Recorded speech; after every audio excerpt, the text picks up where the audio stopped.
হওয়া উচিত না। তার কারণ আমরা ভারতবর্ষের কালচার কৃষ্টি সংস্কৃতিতে এই সামনের 25শে বৈশাখ আসছে, রবীন্দ্রনাথ ঠাকুরের জন্মদিন আসছে। রবীন্দ্রনাথ ঠাকুরকে আমরা সম্মান করি, শ্রদ্ধা করি কেন? তার কথা, তার কবিতা, তার সাহিত্য আমাদেরকে আকৃষ্ট করে কেন?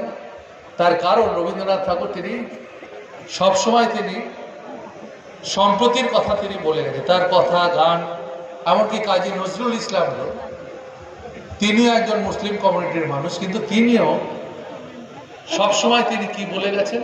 সব ধর্ম মানুষকে একসাথে চলবার কথা বলে গেছেন।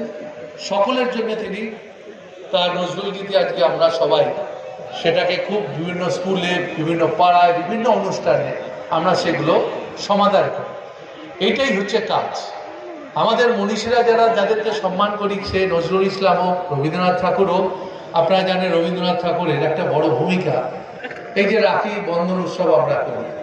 1905 সালে যখন ভারতবর্ষ স্বাধীনতা আন্দোলন, যখন লড়াই চলছে, যখন ব্রিটিশের লর্ড কার্জন তখন বাংলাকে ভাগ করবার ষড়যন্ত্র তিনি করেছিলেন। তিনি বাংলাকে ভাগ করতে শুধু চেয়েছিলেন, হিন্দু মুসলমানকে তিনি আলাদা করতে ছিলেন। এই শক্তিশালী আন্দোলনকে দেশের প্রতি সেটাকে ভাঙতে চেয়েছিলেন। রবীন্দ্রনাথ ঠাকুর তখন পথে নেমে তিনি কি করে